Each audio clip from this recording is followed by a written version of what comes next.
स्वागत है आपका मेरी फर्स्ट वीडियो में, जो कि 9th क्लास के लिए बनाई जा रही है। अभी तक लॉकडाउन के अकॉर्डिंग मुझे नहीं लगता कि आप लोगों की पढ़ाई ठीक से हो पाई है या जैसे भी है। ये नया नया चैनल मैंने स्टार्ट किया, जिसमें कि स्टार्टिंग मैंने दी 10th क्लास से। 10th क्लास फर्स्ट चैप्टर हम कंप्लीट कर चुके हैं। अब मैंने मूव किया है 9th क्लास की तरफ। तो यहाँ पर हम पहले स्टार्ट करते हैं from the beginning, first chapter से ही, जिसका नाम है नंबर सिस्टम। तो नंबर सिस्टम के बारे में हम थोड़ी सी जानकारी ले लें, याद कर लें हम पुरानी कुछ टर्म्स को, कि नंबर सिस्टम बेसिकली है क्या, वो कौन सा सिस्टम है जिसमें कि हम सिर्फ नंबर्स के बारे में पढ़ते हैं। तो अब छोटी छोटी सी चीज़ें हैं जो प्रीवियसली आपने पढ़ी हुई हैं, उनके बारे में हम पहले थोड़ा सा एक फ्लैशबैक कर लेते हैं, जिससे कि हमें याद आ जाए पुरानी चीज़ें। तो जैसे कि सबसे पहले जो चीज़ होती थी हमारी नेचुरल नंबर्स। तो आपने नेचुरल नंबर पढ़े हैं। नेचुरल नंबर क्या होते हैं? The numbers which are starting from 1 to infinity। Means natural number का अगर हम सेट बनाएं तो वो क्या होगा? 1 2 3 4 till infinity.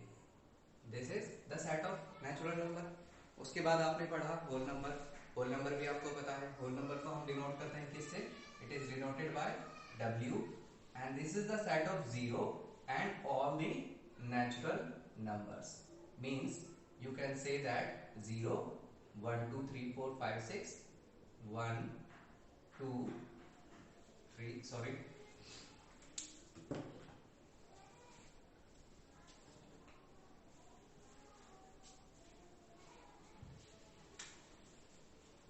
1 2 3 4 5 and so on till infinity. These are called whole numbers. But what about the negative numbers? तीसरी चीज आपने सुनी होगी, integers, and integers are denoted by z। क्यों z से? क्यों अभी बताता हूं मैं। तो इंटीजर्स में क्या है? 0 1 2 3 till infinity and -1 -2 -3 till infinity minus infinity. So natural numbers 0 and negative natural numbers. तो ये पूरा एक सेट क्या बनता है? ये इंटीजर्स का बनता है। बात यहां थी कि हम इसको z से क्यों डिनोट करते हैं, समझ लेते हैं थोड़ा सा। z क्या है? z एक अल्फाबेट है जो हम नॉर्मली इंग्लिश लैंग्वेज में पढ़ते हैं, बट ये कहां से आया? हम इसको z ही क्यों मानते हैं? z एक्चुअली फर्स्ट अल्फाबेट लिया गया है एक वर्ड ज़हलन, ज़हलन से, ज़हलन, which is taken from German language, German language। and ज़हलन का मीनिंग होता है, मीनिंग होती है इसकी क्या? काउंट। तो जहां पर काउंटिंग शुरू हो जाती है, चाहे वो पॉजिटिव डायरेक्शन में हो या वो नेगेटिव डायरेक्शन में हो, तो उनको हमने ज़हलन नाम से इंडिकेट किया, जिसका हमने फर्स्ट अल्फाबेट Z लिया। तो इस तरह से हम इसको डिनोट करते हैं किससे? By Z। Odd numbers, odd numbers क्या होते हैं? ऑड नंबर क्या होते हैं बेटा? ऑड नंबर वो सभी नंबर्स होते हैं जो कि मल्टीपल नहीं होते 2 के 3 5 7 9। तो इस तरह के जो नंबर होते हैं वो सभी क्या होते हैं? Odd number. 1 2 3 5 7 and so on. उसके बाद इवन नंबर की बात करें तो इवन नंबर क्या होते थे हमारे? इवन नंबर होते हैं जो 2 के मल्टीपल्स होते हैं। ये गलत हो गया, यहाँ 2 नहीं आएगा। 1 3 5 7। सो 2 4 6 8 एंड सो ऑन। उसके बाद फिर आता है हमारा एक word prime number. Prime number भी आपने पढ़े हैं पिछली क्लासेस में, लेकिन मैं बता दूं फिर से कि प्राइम नंबर होते क्या हैं। प्राइम नंबर बेटा वो सभी नंबर होते हैं जो कि डिविजिबल होते हैं इटसेल्फ ओनली, मींस जो खुद से डिवाइड होते हैं सिर्फ। ये किसी अदर नंबर से डिवाइड नहीं होते, कर ही नहीं सकते। तो कौन से होते हैं वो नंबर? जैसे कि अगर हम बात करें तो ये हो सकता है 2 3 एंड 4 नहीं हो सकता, 5 था 7, 8 नहीं, 9 नहीं, 10 नहीं, 11, देन 13, देन 17। तो इस तरह के जो नंबर होते हैं ये सिर्फ खुद ही से डिवाइड होते हैं, these are divisible by itself only. Means ये 2 से डिवाइड होगा, किसी और से नहीं होगा। ये 3 से, 5 से, 7 से, 11, 13, 17 इस तरह से ये सिर्फ डिविजिबल होते हैं किससे? खुद से। तो जो नंबर खुद से डिवाइड होते हैं उनको क्या बोलते हैं हम? Prime numbers. उसके बाद आता है एक composite number. Composite number, composite number, composite number क्या होते हैं? कंपोजिट नंबर इनके इनवर्स होते हैं या कन्वर्स होते हैं।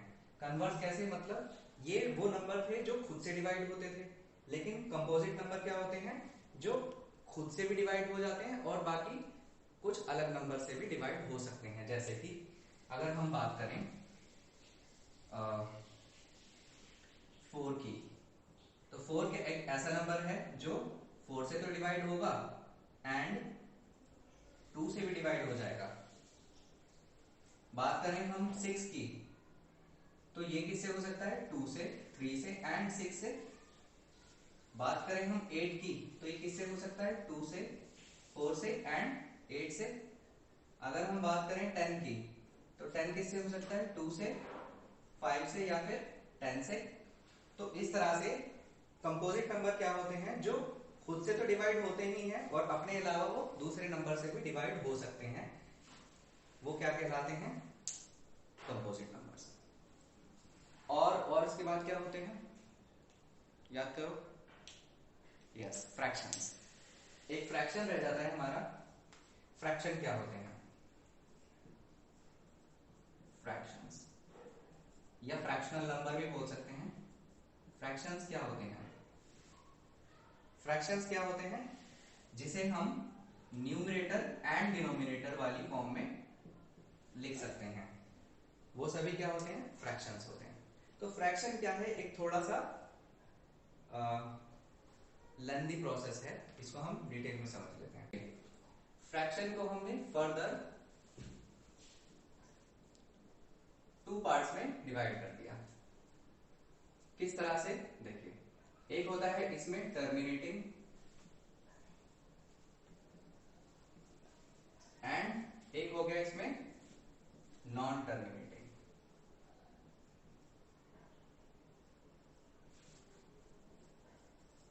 इसका क्या मतलब है? टर्मिनेटिंग एंड नॉन टर्मिनेटिंग का क्या मतलब है? बताइए। टर्मिनेटिंग एंड नॉन टर्मिनेटिंग का क्या मतलब है? अभी मैंने बताया कि फ्रैक्शन क्या होते हैं? वो सभी नंबर जिसमें न्यूमरेटर एंड डिनोमिनेटर जो इस फॉर्म में होते हैं उन्हें हम फ्रैक्शन कहते हैं। तो अगर हम इसका एक एग्जांपल ले लें, हम एक एग्जांपल लेते हैं टर्मिनेटिंग का 1/2। अगर हम एक एग्जांपल लेते हैं कि 1/2 एक हमारा फ्रैक्शन है, तो जब हम इसको 1 को 2 से डिवाइड करेंगे तो हमारा क्या आएगा? रिमाइंडर। देखिए, 1 इज डिवाइडेड बाय 2, पॉइंट देकर यहाँ 0 दे देंगे।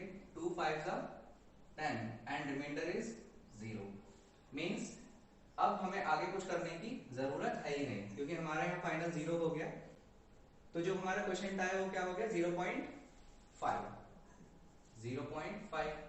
तो ये क्या हो गया? इसके बाद कोई वैल्यू आने वाली है ही नहीं, क्योंकि रिमाइंडर 0 हो गया। जहां पर ये रुक गया, टर्मिनेट का मतलब रुक जाना होता है, तो जहां पर ये रुक गया उसको ऐसे फ्रैक्शंस जिसका रिमाइंडर 0 आ जाता है, ऐसे फ्रैक्शंस जिसका रिमाइंडर 0 आ जाता है, उन्हें हम क्या बोलते हैं? टर्मिनेटिंग फ्रैक्शंस बोलते हैं। समझ में आ गया? अब दूसरा है कि नॉन टर्मिनेटिंग कौन से होते हैं। तो इसके लिए हम क्या करेंगे? एक और एग्जांपल ले लेते हैं। इसका एग्जांपल लेते हैं हम। देखिए 1/3। और 1/3 का क्या मतलब है? अगर हम 1 को डिवाइड करेंगे 3 से, पॉइंट देकर 0, 3 3 9, माइनस करेंगे then 1, then again 0, 3 3 9, then again 1, then minus, then 3 3 9 and finally 1। तो आपने क्या देखा? यहाँ पर क्या है? रिमाइंडर बार बार 1 1 1 1 1 1 आ रहा है। तो जब ऐसे ऐसे इंटीजर, ऐसे इस तरह के फ्रैक्शंस होते हैं जिसमें कि नंबर बार बार मीन्स सॉरी, ऐसे फ्रैक्शंस जिसमें कि रिमाइंडर जीरो नहीं होता उसको क्या बोलते हैं हम? नॉन टर्मिनेटिंग, क्योंकि ये टर्मिनेट नहीं हो रही, ये रुक नहीं गई। लेकिन अब इसमें भी एक बात आती है कि टर्मिनेटिंग क्या सिर्फ ऐसे ही होंगे जिसमें कि सेम नंबर आएगा बार बार, या फिर कुछ और भी हो सकते हैं? क्या ऐसा भी हो सकता है नॉन टर्मिनेटिंग कि 0.321 3246 7809 डॉट डॉट डॉट, मीन्स ये भी तो नॉन टर्मिनेटिंग हो सकता है, लेकिन इसमें क्या है, ये डिजिट्स डेसिमल पॉइंट्स क्या है, डेसिमल नंबर्स क्या है, इसके जितनी भी डिजिट्स हैं ये डिफरेंट हैं। तो या तो ये सेम होंगी या तो ये डिफरेंट होंगी। तो on the basis of these terms हमने नॉन टर्मिनेटिंग को क्या कर दिया, फर्दर डिवाइड कर दिया। या तो वो क्या होंगी, रिपीटिंग वाली होंगी या फिर नॉन रिपीटिंग होंगी। इसमें क्या है, 3 बार बार रिपीट हो रहा है, तो हम इसको कैसे कर सकते हैं, इसको हम ऐसे कर सकते हैं, 3 की हमने बार लगा दी। बाकी ये क्या है, इसमें हम किसी की बार नहीं लगा सकते क्योंकि ये बार बार रिपीट नहीं हो रहा, तो इसको क्या बोलेंगे हम, नॉन रिपीटिंग। तो हमने क्या किया, नॉन टर्मिनेटिंग को फिर से 2 में डिवाइड कर दिया। देखिए कैसे। बात करते हैं रिपीटिंग की, तो रिपीटिंग के लिए जो अभी हमने एक एग्जांपल लिया, क्या था हमारा 1/3, जिसकी वैल्यू क्या आ रही थी 0.3 raise to the power, sorry bar लग गया था 3 पर क्योंकि ये कंटिन्यूसली आ रहा था और रिमाइंडर 0 नहीं हो रहा था। तो ये कौन से वाले हैं, ये नॉन टर्मिनेटिंग है, ये भी नहीं रुकते, इनका भी रिमाइंडर 0 नहीं आता। लेकिन ये कौन से वाले हैं ऐसे जिसमें कि डिजिट रिपीट भी नहीं होती, डेसिमल पॉइंट्स हमारे रिपीट भी नहीं होते, तो उनको क्या बोलते हैं हम, नॉन रिपीटिंग। लेकिन ये हो कौन से सकते हैं, तो आपने सुना होगा पाई की अप्रॉक्स वैल्यू जो हम आज तक पढ़ते आए हैं वो क्या है 22/7। तो अगर हम 22/7 को डिवाइड करेंगे, तो आप देखना डिवाइड करेंगे डेफिनेटली दिस इज कौन सा है, this is the one from non repeating non terminating fraction. जब हम इसको डिवाइड करेंगे तो इसकी वैल्यू क्या आती है 3.14 लेते हैं, और उसके बाद हमें डॉट डॉट डॉट लगाना होगा, एंड डॉट डॉट डॉट क्या बताता है कि this is non repeating and non terminating, की इसकी वैल्यूज कंटिन्यूसली आती चली जा रही है, ये इसकी फाइनल वैल्यू नहीं होती। जब आप डिवाइड करेंगे तो आपको समझ में आएगा डेफिनेटली। तो मैंने क्यों बताया फ्रैक्शन, मैंने क्यों बताया फ्रैक्शन में हमारी जो 2 चीजें आई हैं निकलकर, कौन सी, ये टर्मिनेटिंग वाला और ये रिपीटिंग वाला, terminating and non repeating, non terminating में रिपीटिंग वाला, यानी कि ये पार्ट एंड ये पार्ट, ये दोनों मिलकर क्या बनाते हैं, इन दोनों को क्या बोलते हैं हम, दीज आर रैशनल नंबर्स,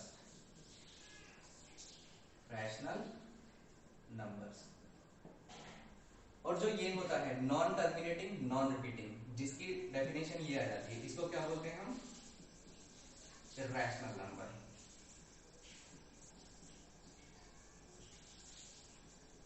ये होते हैं बेटा इर्रेशनल नंबर, इसको क्या बोलते हैं हम, non terminating and non repeating. Non terminating and non repeating numbers क्या होते हैं, इर्रेशनल नंबर्स होते हैं। क्या और भी पाई के अलावा कोई और इर्रेशनल नंबर हो सकता है? जी हाँ, बिल्कुल हो सकता है, जैसे कि √2, √3, √5, √7, ये जितने भी हैं इस तरह के वैल्यूज, जब आप इनको कैलकुलेट करेंगे, जो आपने पिछली क्लासेस में पढ़ा था, रूट वैल्यूज का डिवीजन फॉर्मूले से जब आप निकालेंगे इसको, तो पॉइंट में इनकी वैल्यूज क्या है, ऐसी ही आएगी। कैसी, नॉन रिपीटिंग आएगी, ठीक है, non repeating and non terminating. तो ये भी क्या है, इरेशनल नंबर्स हैं। तो अब जितने भी हमने ये नंबर पढ़े हैं अभी, ये जितने भी हमने नंबर पढ़े हैं, कि चाहे वो रैशनल हो चाहे वो इरेशनल हो, फ्रैक्शन तो है ही ये, ठीक है, रैशनल हो इरेशनल हो, नेचुरल हो, whole, integer, odd, even, prime, composite, या जो भी, जितने भी ये सारे नंबर्स हैं, जितने भी नंबर्स हैं, इन सबको हम क्या बोलते हैं, इन सबका अगर हम एक सेट बनाएं, अगर हम एक थैला बनाएं, एक बैग बनाएं, तो उसमें हम अगर ये सारे नंबर भर दें तो उस बैग का क्या नाम आएगा, मतलब फिर क्या कुछ अलग से नाम आएगा? अगर हम इन सारे नंबर्स को किसी एक बैग में भर दें तो फिर क्या नाम आएगा? तो बेटा अगर हम इन सबको एक बैग में भर देंगे तो वो जो बैग होगा वो क्या होगा, रियल नंबर्स का बैग होगा। उसको क्या बोलेंगे हम, उस बैग में क्या है, रियल नंबर्स हैं सारे। मतलब ये क्या होते हैं, ये सभी क्या होते हैं, ये सब क्या है, real numbers. These are all real numbers. These are all real numbers. और इसके अलावा एक चीज मैं बताना भूल गया कि रैशनल नंबर्स को हम डिनोट करते हैं क्यू से। अब हमें ये तो पता चल गया कि ये सारे क्या होते हैं, रियल नंबर होते हैं। लेकिन बात तो हम कर रहे थे नंबर सिस्टम की, हम रियल नंबर पर क्यों आ गए? तो बेटा अब सीधा सा वर्ड हम लेकर चलेंगे रियल नंबर, जहां भी हम यूज करेंगे वर्ड। अगर कहीं ये वर्ड आ जाए तो इसमें घबराने की जरूरत नहीं है, क्योंकि इस दुनिया के सारे नंबर क्या होते हैं, रियल नंबर होते हैं। जो भी अभी तक हमने आज तक, चाहे वो डेसिमल है, फ्रैक्शन है, इंटीजर, कुछ भी everything, everyone is real number. तो ये सब क्या है, रियल नंबर्स होते हैं। और ये रियल नंबर ही एक ऐसी जगह हमें लेकर जाएंगे जहां पर हम इन सारे नंबर्स को पढ़ सकेंगे इजीली, या हम इन सिंपल वर्ड्स कहें तो रियल नंबर को हम जहां पर डिनोट कर सकते हैं, इंडिकेट कर सकते हैं, लोकेट कर सकते हैं, उस जगह को हम क्या बोलेंगे, नंबर सिस्टम।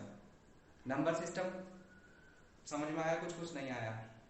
जहां पर हम इसको भी लिख सकते हैं, यानी कि इंडिकेट कर सकते हैं, इसको भी इंडिकेट कर सकते हैं, इसको भी, सबको, इन सबको, ये जितनी भी तरह के नंबर है इन सबको जहां पर हम इंडिकेट कर सकते हैं, जहां पर ये सारे नंबर हमें मिल सकते हैं। बात समझ में आ गई? जहां पर ये सारे नंबर हमें मिल सकते हैं, जहां पर इनके बारे में हम पढ़ सकते हैं, उन्हें क्या, उस जगह को, उस एरिया को, उस पर्टिकुलर उस इंस्ट्रूमेंट को, या फिर उस जगह को हम क्या बोलेंगे, उसी को नंबर सिस्टम बोलेंगे। और वो नंबर सिस्टम है क्या, एक्चुअली है क्या नंबर सिस्टम? बचपन से, 5th क्लास से या उससे भी प्रीवियस क्लासेस से आपने एक चीज पढ़ी होगी, ये कभी देखिए, कभी पढ़िए, क्या बोलते हैं इसको, नंबर लाइन। नंबर लाइन बोलते हैं इसको। ये एक ऐसा सिस्टम है, दिस इज द सिस्टम जो 0 से लेकर प्लस इंफिनिटी और 0 से लेकर माइनस इंफिनिटी तक जाता है। और यही एक ऐसा सिस्टम है, यही एक ऐसी जगह है, यही एक वो समझ लो कि एक हमारे पास इंस्ट्रूमेंट है या जगह है, जिसमें कि हम ये सारे पॉइंट्स, पॉइंट्स नहीं, सारे नंबर, जितने भी अभी हमने नंबर समझे हैं, जितने भी हमने अभी तक बचपन से लेकर आज तक, अगर मुझसे कोई अभी छूट गया है तो जितने भी अभी तक हमने नंबर पढ़े हैं, वो सारे नंबर हम यहाँ पर लोकेट कर सकते हैं, वो सारे नंबर हमें यहाँ पर मिल सकते हैं, वो सारे नंबर यहाँ पर फाइंड आउट कर सकते हैं। सभी नंबर सारे कहाँ होते हैं, इस एक नंबर लाइन में होते हैं। चाहे वो इंटीजर हो, रैशनल हो, इरेशनल हो, कुछ भी हो, every number is located every number can be located on this number line, and this number line consists each and every number, means whole all real numbers, जितने भी रियल नंबर्स हैं वो सभी कहाँ मिल जाते हैं हमें, इस नंबर लाइन में। तो सिंपली हम क्या कहेंगे, this number line is called number system. समझ में आया? तो ये दुनिया भर की जो बातें थी वो फालतू तो थी नहीं, थोड़ा सा कंसेप्ट था, थोड़ा सा समझना बहुत जरूरी था, तो वो समझना बहुत जरूरी था, इसीलिए समझा दिया। इससे हटके अब जब आपको नंबर सिस्टम समझ में आ गया है, तो मैं वापस एक टॉपिक पर आऊंगा जिसको बोलते हैं रैशनल नंबर्स। रैशनल नंबर्स को थोड़ा सा और समझ लो, थोड़ा सा और समझ लेते हैं, बिल्कुल थोड़ा सा। इसमें क्या है कि रैशनल नंबर्स होते क्या हैं, क्यों क्या होता है रैशनल नंबर, और रैशनल नंबर की हमें डेफिनेशन पता होनी चाहिए। रैशनल नंबर क्या होते हैं, the numbers which can be written in the form of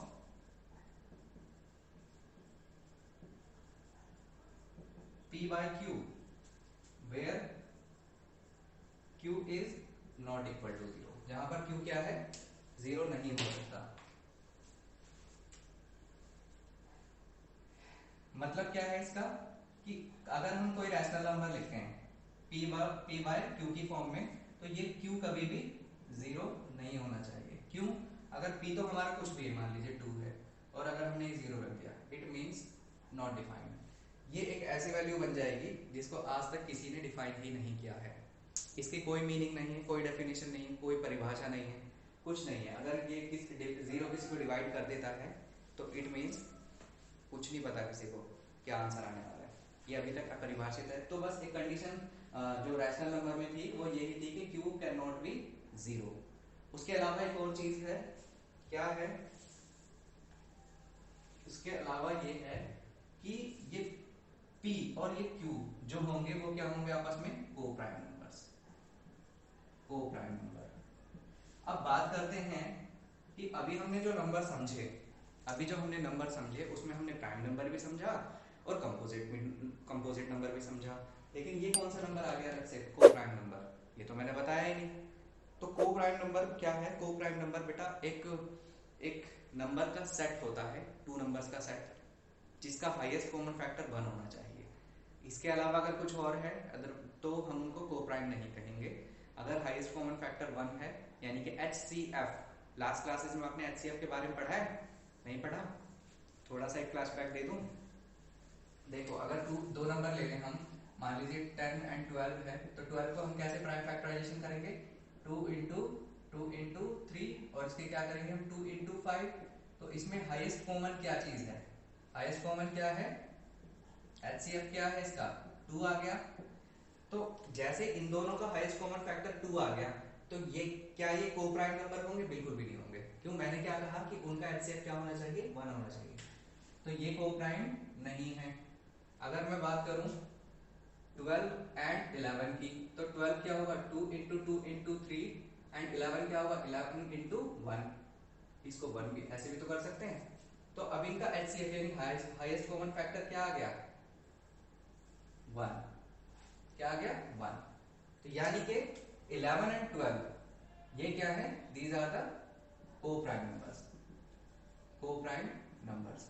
तो आप कोई से भी नंबर अगर याद रखना, मैं जो बताने की कोशिश कर रहा हूं कि रैशनल नंबर जो होते हैं, चाहे वो कोई सा भी रैशनल नंबर हो, कुछ भी हो, एनीथिंग, एनी नंबर, कोई भी नंबर हो, मैं बोल रहा हूं कोई भी नंबर, तो कोई भी इस फॉर्म में अगर वो लिखे हुए हैं, बस कंडीशन ये है कि q 0 नहीं होना चाहिए, तो वो आपस में क्या होंगे, को प्राइम नंबर होंगे। मतलब क्या कि उनका हाईएस्ट कॉमन फैक्टर सिर्फ 1 आएगा, उनके अलावा हम कोई और उसका हाईएस्ट कॉमन फैक्टर निकाल ही नहीं सकते।